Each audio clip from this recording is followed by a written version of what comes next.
Deus vai falar com você nesta noite, meu irmão. Pode ter certeza disso.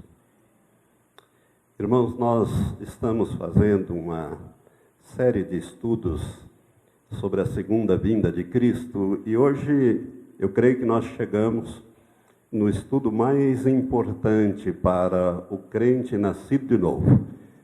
Para você que já nasceu de novo, o que você vai aprender esses dias na palavra de Deus conosco, acerca do arrebatamento da igreja, vai edificar grandemente a tua fé e ao mesmo tempo vai colocar no teu coração um desejo de preparação, um desejo de subir e estar para sempre com o Senhor. Eu convido você a abrir sua Bíblia nos textos básicos que nós vamos usar, que é 1 Tessalonicenses, capítulo 4. Assim que você achar, fique em pé, por favor, nós vamos ler a palavra de Deus, depois vamos orar. 1 Tessalonicenses, capítulo 4.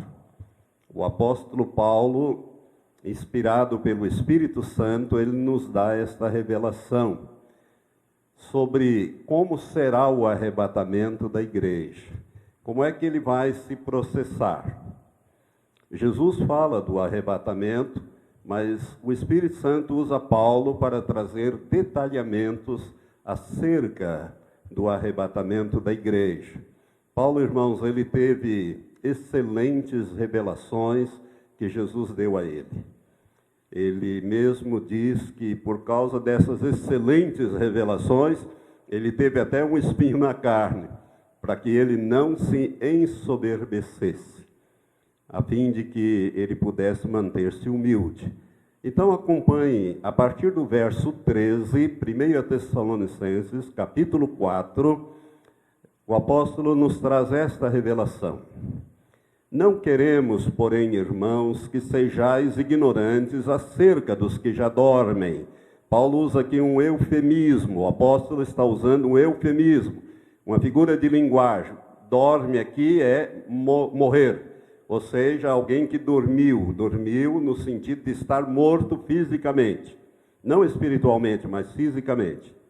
Não queremos, porém, irmãos, que sejais ignorantes acerca dos que já dormem, para que não vos entristeçais como os outros que não têm esperança. Porque se cremos que Jesus morreu e ressurgiu ou ressuscitou, assim também aos que dormem, isto é, aos que já morreram, Deus, mediante Jesus ou através de Jesus, os tornará a trazer juntamente com Ele. Dizemos-vos, pois, isto pela palavra do Senhor, que nós, os que ficarmos vivos para a vinda do Senhor, de modo algum precederemos os que já dormem. Porque o Senhor mesmo descerá do céu com grande brado, a voz do arcanjo, ou ouvida a voz do arcanjo, ao som da trombeta de Deus, e os que morreram em Cristo ressuscitarão primeiro. Depois nós, os que ficarmos vivos, seremos arrebatados juntamente com eles nas nuvens, ao encontro do Senhor nos ares. E assim estaremos para sempre com o Senhor. Portanto, consolai-vos uns aos outros com estas palavras. Amém? Agora volte algumas páginas na primeira epístola do mesmo apóstolo aos Coríntios, no capítulo 15. Capítulo 15, ele fala da ressurreição. Todo esse capítulo, o apóstolo Paulo fala da ressurreição. E no verso 50 a 52 de 1 Coríntios, nós vamos então encontrar esta revelação estupenda, que vem completar esta outra revelação que nós já acabamos de ler. Então, um texto complementa o outro. E aqui o apóstolo, pelo Espírito Santo, no verso 50 de 1 Coríntios, capítulo 15, diz-nos assim: Mas digo isto, irmãos, que carne e sangue não podem herdar o reino de Deus, nem a corrupção herda a incorrupção. Essa palavra corrupção aqui precisa ser entendida, não é corrupção política, né, administrativa, é corrosão, é no sentido de corrosão, ou seja, a deterioração do nosso corpo físico. Ele está se referindo aqui ao corpo. Então, a corrupção ali no sentido de deterioração. Mas digo isso, irmãos, que carne e sangue, ou seja, a vida física, não podem herdar o reino de Deus, nem a corrupção herda a incorrupção. Eis aqui vos digo um mistério: nem todos dormiremos, ou seja, nem todos morreremos, mas todos seremos transformados num momento, num abrir e fechar de olhos, ao som da última trombeta. Porque a trombeta soará e os mortos serão ressuscitados incorruptíveis, e nós seremos transformados. Aleluia! Louvado seja Deus. Vamos orar. Pai, nós te louvamos por estas preciosas porções da tua palavra. Obrigado, Senhor, porque o Senhor usou o teu servo no passado para escrever-nos destas revelações profundas acerca do arrebatamento dos santos, da ressurreição, ó Pai, do corpo e também da transformação. Nós te louvamos, Senhor, porque herdamos do Senhor, através de Jesus Cristo, esta eterna esperança, certeza de que um dia veremos de estar para sempre com o Senhor. A nossa oração é Maranata, ora vem, Senhor Jesus. Amém. Podeis sentar, irmãos. Deixa o seu dedo marcando esse texto de 1 Tessalonicenses que nós vamos usar nesta noite.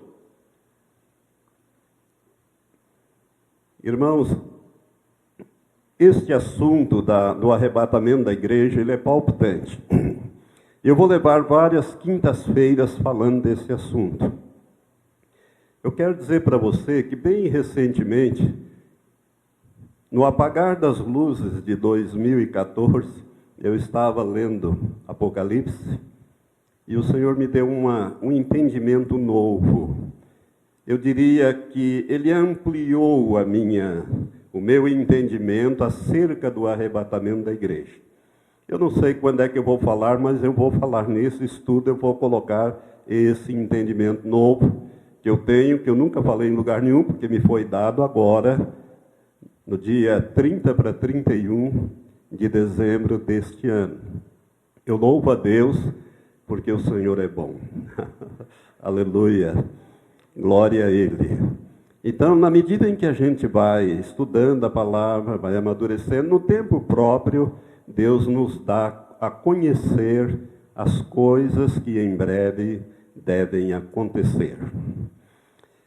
Irmãos, eu quero antes desafiar a você o seguinte, quero fazer um desafio. Satanás, os demônios vão fazer tudo para você não ouvir esta palavra. Eu estou falando isso de experiência própria. Eles vão fazer tudo, vão criar muitos embaraços para você não vir na quinta-feira. Muitos já ficaram, né, em casa. Graças a Deus nós temos o rádio e temos também a internet que pode ser acessado. E eu louvo a Deus pela internet, porque ainda que tenha muita coisa que não presta lá, mas ela é usada também para a divulgação da palavra de Deus. Tanta gente tem sido abençoada através de pregações, não só nós, mas de outros líderes que falam acerca disso. Tem despertado a igreja no mundo inteiro. E às vezes recebo e-mails, recebo telefonema, da ontem à noite mesmo, recebi um telefonema de Portugal, de alguém que nos vê através desses vídeos. Eu louvo a Deus porque esse vídeo, futuramente, ele vai parar na internet e vai abençoar a vida de milhares, não sei, Deus é quem sabe. Por isso, eu estou querendo te dar esse aviso desde já. Você vai fazer tudo para que na sequência, não só na próxima, mas nas próximas quintas-feiras, você participe deste culto de ensino sobre o arrebatamento da igreja. Sabe por quê, irmãos? Porque esta palavra pode fazer a diferença entre você subir no dia em que Cristo vier buscar os santos ou você ficar. E quando eu falar da grande tribulação, que é na sequência, é um dos próximos estudos que vou falar, você vai ver que vale a pena você fazer uma aliança com Jesus Cristo, vale a pena você entregar a sua vida a Ele e preparar-se para este dia glorioso do arrebatamento da igreja. Irmãos, antes de começar, eu estava vendo o vídeo que eu ministrei há 17 anos atrás. A última vez que eu falei aqui na igreja sobre o arrebatamento da igreja de uma maneira, de um estudo sistemático, foi em 1997, finalzinho do ano 97, portanto já tem 17 anos. E eu estava dando uma olhada naquilo que ministrei, e ali eu conto uma visão que nós tivemos. Não fui eu quem teve essa visão, foi o pastor Matias. E como eu coloquei lá, eu vou colocar aqui também, porque eu estive olhando assim, numa panorâmica, as pessoas são outras hoje, né? Muitos já partiram, já estão com o Senhor. Numa rápida abordagem, assim, eu percebi isso. E outros não estão mais conosco, estão em outras igrejas, servindo a Deus em outros lugares. Alguns ainda estão aqui conosco. Mas, então eu quero compartilhar esta visão para edificar a tua fé. Essa visão tem mais de 20 anos. E quem a teve foi o pastor Matias, através de um sonho.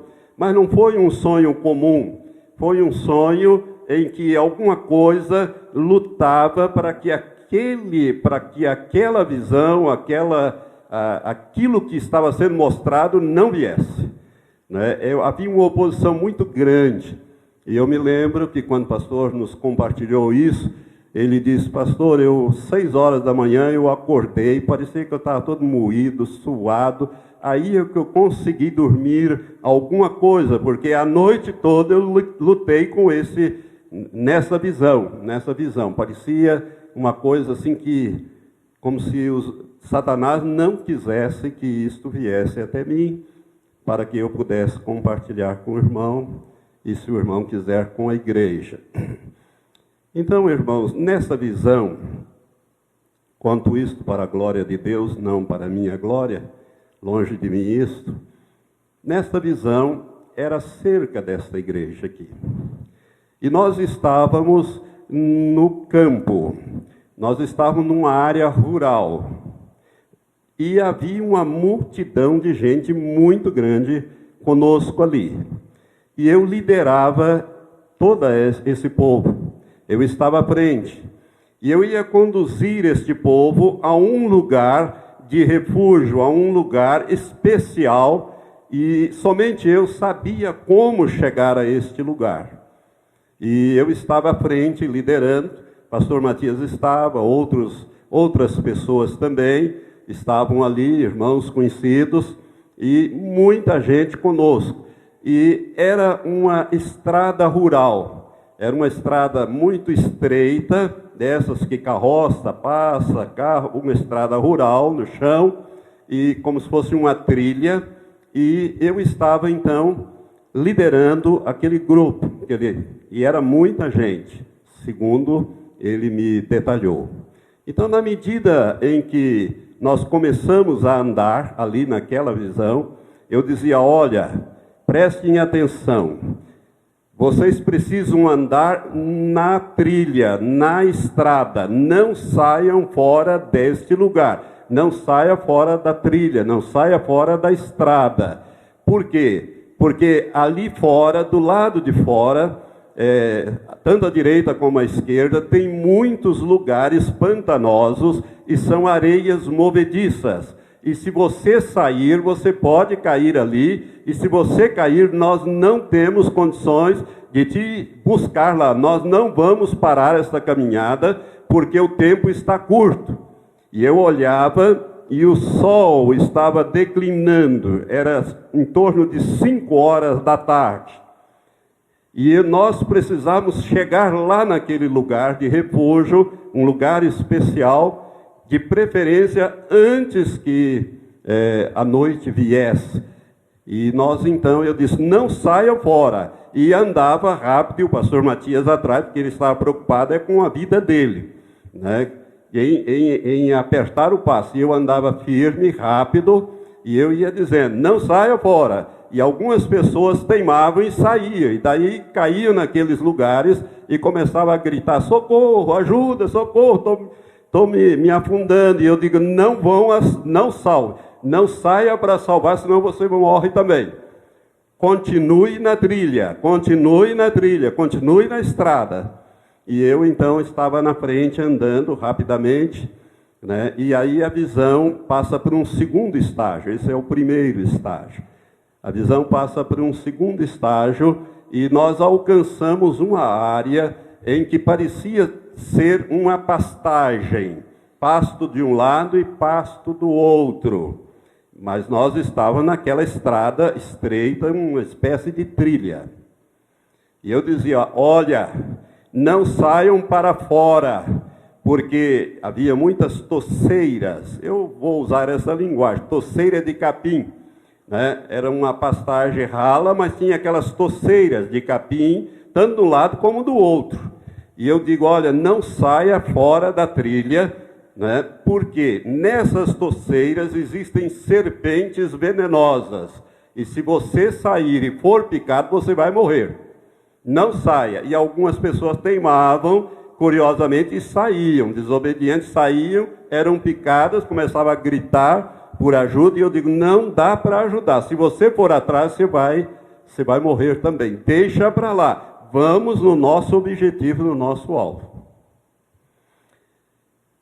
E, num dado momento, aparece uma mulher à direita, uma mulher com as roupas bem chamativas, umas roupas todas coloridas, e essa mulher tinha os atavios, e ela estava com os chocalhos, e ela estava com pandeiros, e ela chacoalhava aquilo e dizia, venham, venham, venham, venham por aqui, venham por aqui. E eu digo, não saia da trilha.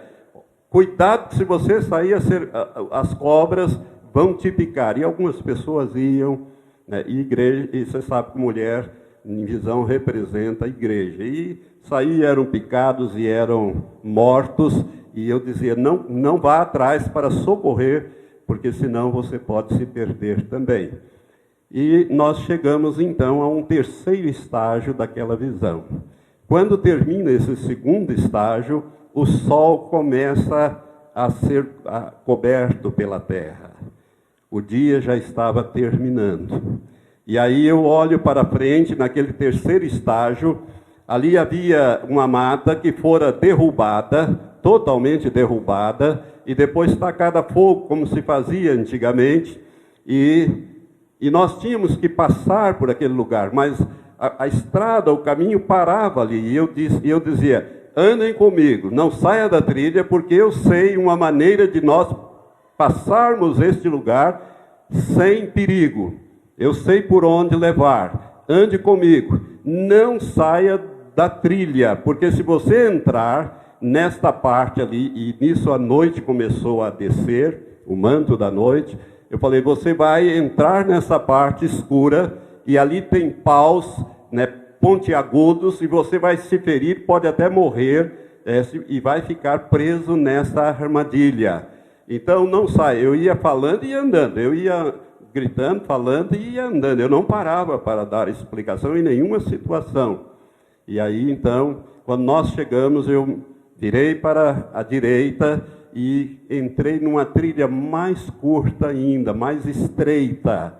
E nisso à noite, o manto da noite estava descendo, mas ainda havia alguma claridade.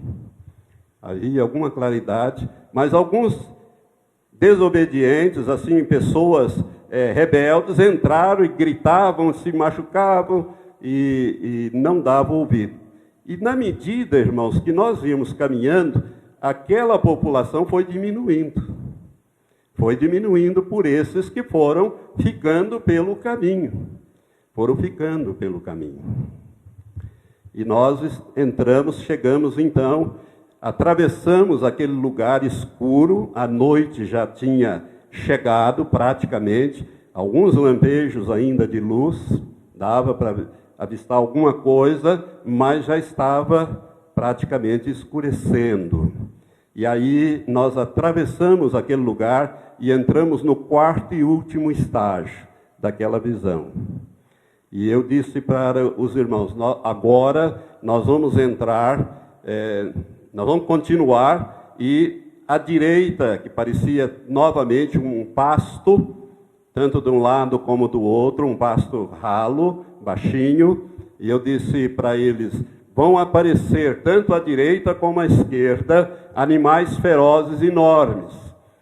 Vão aparecer gorilas enormes e ursos enormes à direita, e à esquerda enormes leões.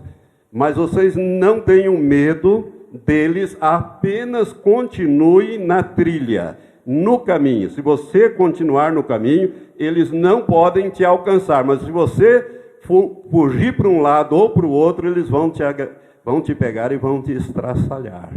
E eu então já olhava e via na frente, assim, a uma questão de 1 quilômetro, mais ou menos, o lugar onde nós íamos era como se fosse uma aldeia, uma cidade, assim, uma cidade toda iluminada. E quando eu terminei de dar essa instrução e entramos naquele lugar, apareceram enormes gorilas de 4, 5, 6 metros de altura, tipo King Kong, assim, uma coisa horrível, né? E ursos enormes, e do outro lado, leões, assim, extraordinariamente grandes, que urravam. Você sabe que o urro de um leão é uma coisa apavoradora, e as pessoas gritavam, e eu digo, não tenha medo, apenas não saia do caminho, que nada vai te acontecer. Nós já estamos chegando. E nesse momento o pastor Matias acordou daquela visão. Isso durou a noite toda essa caminhada, a noite toda essa situação. E ele então me passou isso. Isso tem mais de 20 anos. Eu quero dizer para você, irmãos, que eu tive um discernimento na época sobre isso. O Senhor depois deu algumas outras revelações, que mais para frente, se for o caso, eu vou compartilhar também. Mas nós estamos nesta caminhada. Esta caminhada, irmãos, é rumo ao arrebatamento da igreja, ao lugar seguro, para que nós saiamos fora. Mas são estágios, se você percebeu, são estágios cada vez mais difíceis e mais complicados. Porque o dia vai declinando, o sol vai se pondo, a noite vai chegando e nós temos que enfrentar essas situações. Então, o meu discernimento disso é que é esta caminhada que nós estamos fazendo até o arrebatamento da igreja. E eu quero dizer para você que Deus te ama muito, meu irmão, minha irmã, meu amigo que está aqui, porque te trouxe para cá. Ele te trouxe para cá porque essa palavra você não acha. A palavra sobre a segunda vinda de Cristo, a palavra que fala sobre a volta de Jesus, estudos. Eu dou graças a Deus porque esta igreja tem esta visão desde o princípio. O Senhor me deu isso, desde o princípio. E os pastores que pregam aqui, pregam nesse sentido e levam-nos a um caminhar sempre visando a salvação das pessoas, o novo nascimento e a preparação da igreja dos santos, nascidos de novo através da santificação, sem a qual ninguém verá o Senhor. Olha aquele pôster que nós temos, Jesus está voltando, é tempo de santificar-se. Essa é a ênfase. Quando se prega tanta mensagem, tanta coisa por aí, né? E Deus anda muito irado com pastores na face da terra, profetas e tudo mais. Deus tem falado isso porque não tem pregado e não tem preparado a igreja para a volta de Jesus. Irmãos, dentre as várias funções do Espírito Santo, 2 são essenciais, 2 são básicas. Primeiro é convencer o pecador do pecado, da justiça e do juízo para que ele seja salvo. E a segunda é preparar aquele que já nasceu de novo para o arrebatamento para morar no céu. Amém? Então, nós temos esta visão desde o princípio e priorizamos a palavra de Deus nesta igreja. Por isso que eu digo que Deus te ama muito, porque Ele te colocou aqui, Ele quer prepará-lo para levá-lo. Por isso, mais uma vez, enfatizo, você precisa participar e compreender esta revelação. Ela vai fazer diferença na sua vida espiritual. Amém? Amém. Irmãos, eu ministro o arrebatamento da igreja em 2 ângulos. Do ângulo da terra para o céu, cujos textos são esses que nós lemos, e nós vamos falar sobre eles. Essa é a primeira ministração, da terra para o céu. Como é que vai ser o arrebatamento? Nós indo, subindo para encontrar o Senhor nos ares. Mas também ministro o arrebatamento da igreja do ângulo do céu para a terra, ou seja, do ângulo de cima para baixo, de baixo para cima e de cima para baixo. Como é que Deus opera o arrebatamento? Aonde Ele revelou o arrebatamento da igreja no ângulo do céu para a terra, que é um estudo extraordinário que o Senhor me deu ao longo do tempo. Hoje tem vários pastores que ministram nesse sentido, mas eu, quando comecei, não sabia de nenhum, não conhecia nenhum, nunca li um livro que falasse dessas coisas, como eu vou dizer para os irmãos. Então eu fico muito feliz, porque o Senhor nos tem dado esta oportunidade de preparar a igreja. Começando então nossa meditação em 1 Tessalonicenses, capítulo 4, eu vou citar muitos textos de cor, sabe, irmão? Vou citar o texto e vou citar de cor, porque assim vai um pouco mais rápido, né? Um pouco mais rápido. Eu quero dizer para você que Jesus disse que Ele iria voltar. Jesus falou que Ele ia voltar. As pessoas não sabem disso. Se você for falar que Jesus vai voltar, as pessoas aí fora vão dizer que você não está muito bom da cabeça, não. Eles conhecem um Jesus histórico, um Jesus que morreu, dizem que ressuscitou e que está hoje no céu, sentado lá fazendo algumas coisas lá, né? Mas quando eles olham para o Jesus, é o Jesus morto, é aquela coisa. Então eles não têm ideia de que Jesus vai voltar, mas Jesus disse que ia voltar. Quando Jesus, na noite em que Ele foi traído, na noite em que Ele foi entregue, Jesus ele celebrou a Páscoa judaica, encerrando o seu ministério, instituiu a ceia.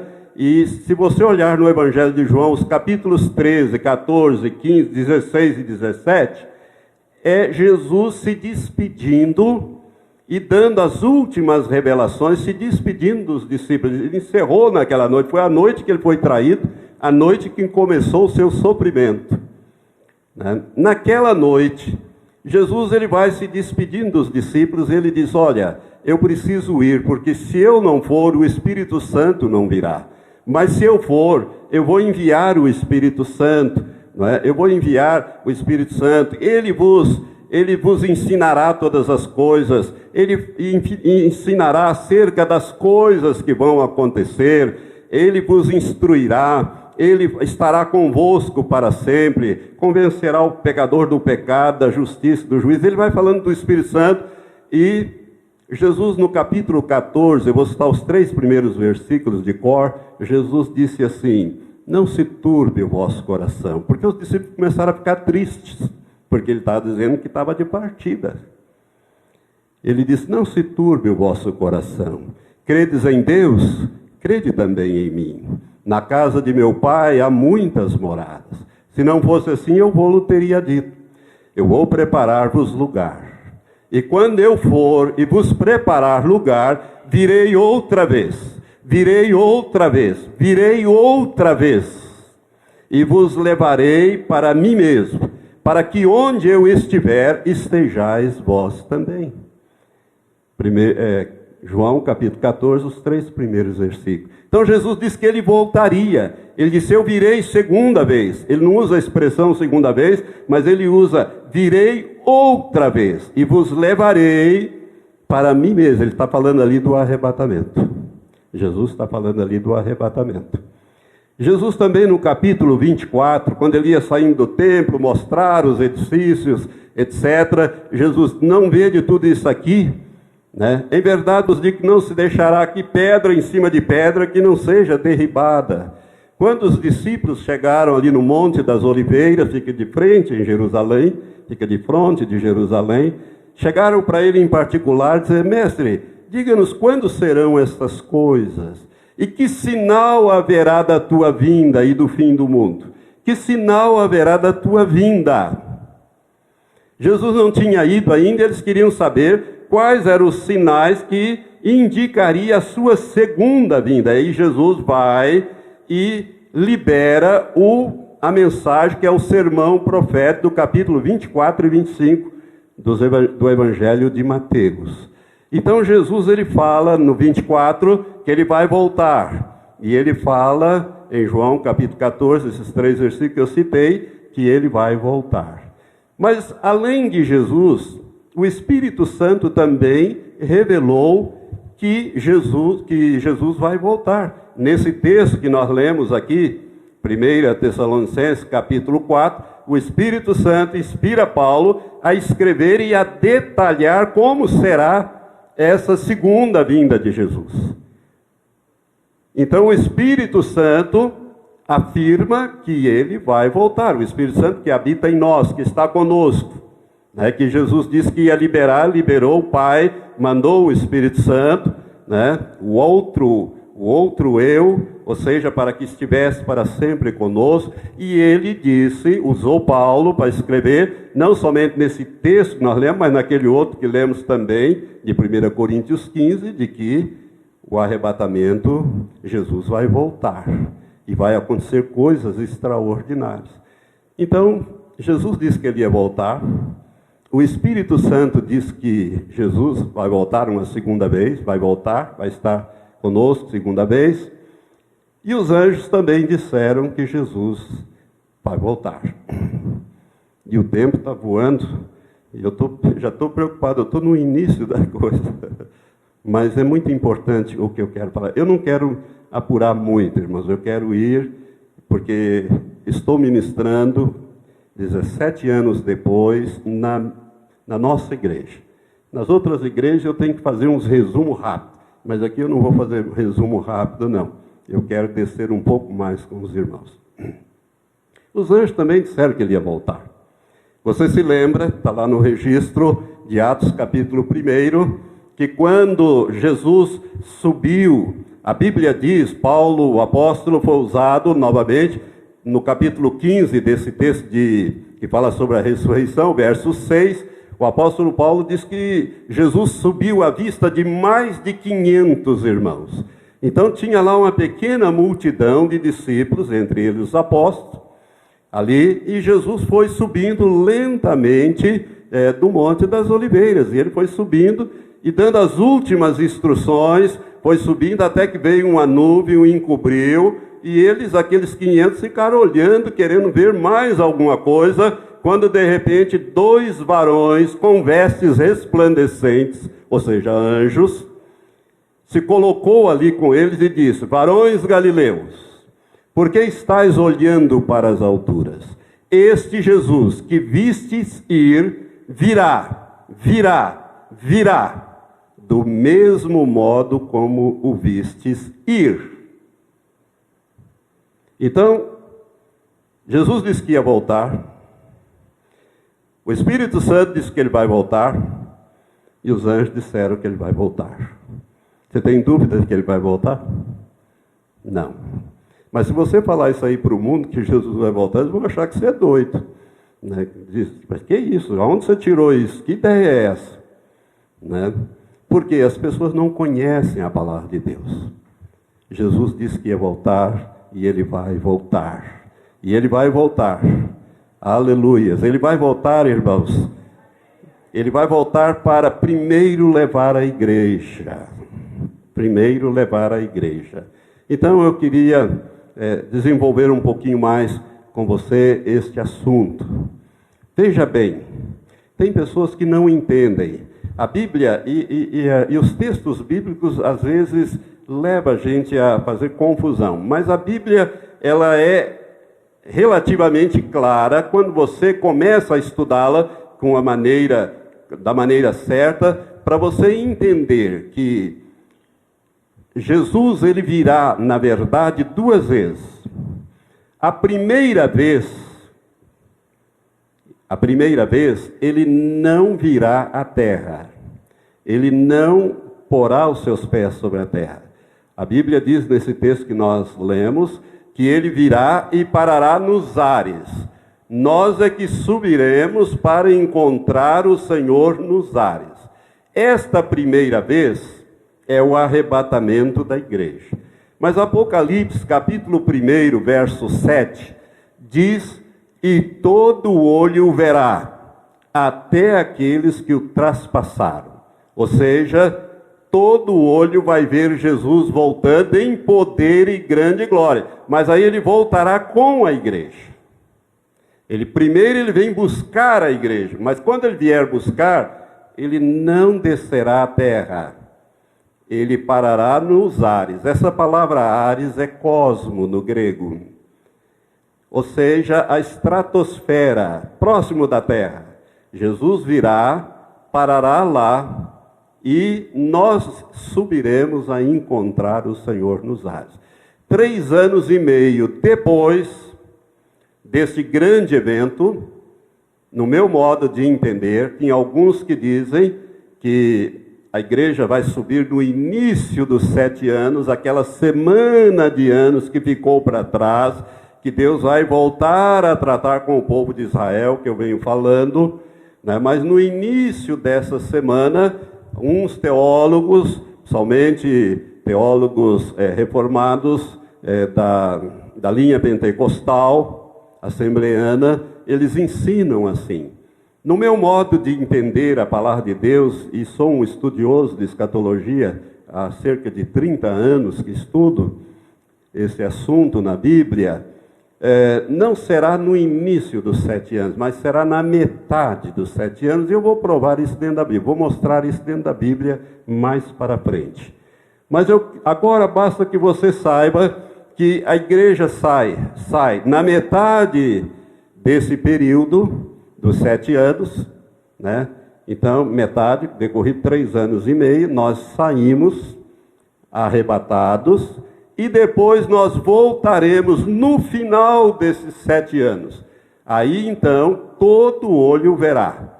Jesus virá em poder e grande glória, e com ele virão os anjos, e virá também a igreja.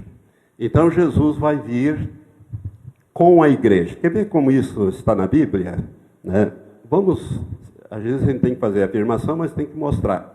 Vai no penúltimo livro do Velho Testamento, o livro de Zacarias. É fácil, é só achar Mateus ali, o início de Mateus, voltar algumas páginas, e você vai achar Zacarias. Zacarias capítulo 14, verso 5. Em Zacarias capítulo 14, verso 5, a parte final desse versículo, finalzinho desse versículo, nós temos esta revelação. Zacarias capítulo 12, 13 e 14 são escatológicos, são proféticos, se aplica muito a esse tempo final. Mas a parte final desse versículo 5 de Isaías 14, nós lemos assim: então virá o Senhor meu Deus e todos os santos com ele. Então, quando Jesus voltar, visivelmente, em poder e grande glória, com os anjos, os santos que foram levados no arrebatamento vão voltar com ele. E nesse momento ele vai pôr os pés no Monte das Oliveiras, ao versículo 4 para cima. Diz assim: naquele dia estarão os seus pés sobre o Monte das Oliveiras, que está defronte de Jerusalém para o Oriente, justamente o Monte das Oliveiras, da onde ele ascendeu ao céu, da onde ele subiu ao céu, né? Que está defronte de Jerusalém para o Oriente, e o Monte das Oliveiras será fendido, rachado ao meio, pelo meio, do Oriente para o Ocidente, e haverá um vale muito grande, e metade do monte se removerá para o norte, a outra metade para o sul. Ou seja, Jesus porá os seus pés em poder e grande glória, e ele descerá com os anjos e os santos e porá os seus pés no Monte das Oliveiras. Agora você imagina, né, quando Jesus tocar o Monte das Oliveiras racha no meio. Racha no meio. O poder que acompanha o nosso Senhor. E nós viremos para tomar posse desta terra. É quando vai se travar a batalha do Armagedon, que eu vou falar mais para frente. Depois que eu terminar esse estudo, eu devo dar continuidade falando da batalha do Armagedon. Mas então Jesus voltará em poder e grande glória. Então você precisa distinguir essas duas afirmações bíblicas. A primeira, ele vem e para no cosmos. É nós que subiremos para encontrar o Senhor nos ares. Aí ninguém vai ver Jesus. Lembra que os anjos disseram que ele virá do mesmo modo como vistes ir? Eu pergunto para você, quando Jesus subiu ali no Monte das Oliveiras, quem é que viu ele subir? Aqueles mais de 500 que estavam ali, e ninguém mais. O sumo sacerdote não viu, os escribas, os fariseus, Pôncio Pilato, os soldados romanos, ninguém viu Jesus subir. Lentamente. Quando ele vier, que ele para lá, também a igreja, ninguém vai ver a igreja subir, vai desaparecer. Irmãos, vai ser um caos essa terra. O arrebatamento da igreja é o acontecimento bíblico e o maior acontecimento que vai se dar na face da terra é o arrebatamento da igreja. Porque quando o arrebatamento da igreja acontecer, milhões de pessoas desaparecerão da face da terra. E vão desaparecer instantaneamente, tanto do hemisfério norte como do hemisfério sul. Você pode imaginar o que vai acontecer? Eu vou contar para você, vou fazer uma referência, não hoje, porque faltam 5 minutos apenas para o meu tempo. Eu sei que a gente poderia falar até mais tarde, mas eu tenho que respeitar o horário. Nós estamos no rádio e temos irmãos também nos acompanhando, e eu gostaria que eles acompanhassem totalmente esse estudo. Mas eu vou lhes falar de uma revelação do que sucede depois do arrebatamento. Milhões de pessoas vão instantaneamente. O próprio Senhor Jesus falou disso em Lucas capítulo 17. Jesus disse assim: 2 estarão na cama dormindo, um será tomado, será levado, e o outro será deixado. 2 estarão no campo, um será levado e o outro será deixado. 2 estarão na cama, o marido e a mulher dormindo. A mulher sobe e o marido fica. Você pode imaginar? Ou vice-versa, né? Como é que vai ser isso? As crianças desaparecem. Você pode imaginar o caos que vai virar esse mundo? As coisas vão ser muito difíceis. Mas sobre isso eu vou falar na próxima quinta-feira. Nós vamos então parar aqui. Mas a Bíblia é muito clara que esse acontecimento, que nunca mais vai se repetir, ele está muito próximo de acontecer. Irmãos, no primeiro estudo que eu dei sobre este assunto, eu falo sobre Israel, o relógio de Deus. E mostro para a igreja que nós somos a última geração. A geração que verá a consumação de todas estas coisas.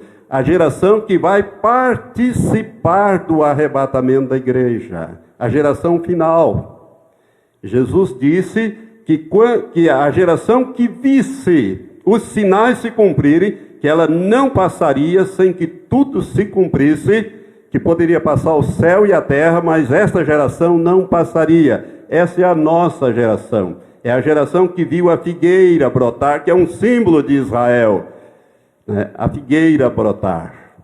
E eu quero dizer para você que Israel está chegando na época de completar os 70 anos, que no meu entendimento é a duração de uma geração bíblica.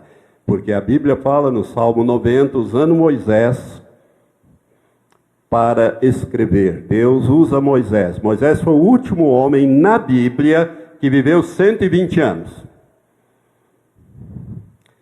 E a Moisés Deus disse que a duração da nossa vida, no Salmo 90, é de 70 anos. Então, uma geração bíblica, no meu modo de entender, dura 70 anos. Você sabe que a figueira brotou no dia 14 de maio de 1948, quando foi instalado o moderno Estado de Israel, o atual Estado de Israel, que é o relógio de Deus, profeticamente falando, que foi criado por uma resolução da ONU, resolução 180, do Conselho da ONU, né, em 1947, instalou-se em 14 de maio de 1948. A figueira brotou, ela não foi plantada, ela estava como que adormecida, e de repente ela voltou à vida, ela brotou, e a partir dali ela vem lançando folhas. Então nós somos essa geração. Eu sou da geração de 40, e Israel brotou em 48, né? Então eu estou nessa expectativa. Não sei se vou alcançar, eu tenho para mim que vou, que Deus vai me dar essa graça de participar do arrebatamento da igreja. E eu quero subir com vocês, irmãos. Vocês são as ovelhas que o Senhor colocou aqui. Há muito tempo atrás, em 1987, no dia 1º de março de 1987, Jesus falou comigo de uma maneira audível. E eu estava sentado numa grama, lá na chácara, no sítio do irmão Antônio Ribas, participando de um culto à tarde, 2h30 da tarde. E eu estava ouvindo a palavra, e de repente o Senhor me disse: Valtenir, você me ama? Eu levei um susto, dei um pulo. Ele teve o mesmo diálogo que ele teve com Pedro, quando ele restaurou Pedro, ali nas margens do mar da Galileia, que ele perguntou 3 vezes para Pedro se ele o amava, e Pedro disse: sim, Senhor, tu sabes que eu te amo. E eu dei a mesma resposta. E ele disse: apacenta as minhas ovelhas. As ovelhas, irmãos, essa igreja estava começando. São vocês. Então, eu tenho que cuidar de vocês e, de preferência, prepará-los para o arrebatamento. E eu quero dizer para você que o arrebatamento está às portas. Aleluia. Então, eu vou parar aqui, que já são 9h30, mas na próxima quinta-feira eu vou mostrar para você, dentro da palavra de Deus, como será o arrebatamento, e também compartilhar uma visão que eu sei que é do Senhor, que o Senhor já me falou que é dele, já me testificou no meu espírito que é dele, e que mostra como serão as coisas daqui para frente. Então não deixe de estar aqui na próxima quinta-feira. Vigie a sua vida, ore desde cedo. Se aparecer alguém doente, repreenda a enfermidade. Se alguém disser: vou te visitar, você diz: é outro dia, agora não. Hoje não. Ou então, se aparecer de supetão lá, você convida para vir para a igreja. Traz ele. Amém? E se de tudo você não puder, meu irmão, minha irmã, não deixe de ver essa gravação, porque ela vai fazer diferença na sua vida. Assim como está fazendo a diferença na vida de muitas pessoas, mundo afora, que entende a nossa língua, o português. E eu dou graças a Deus por isso. Vamos ficar em pé?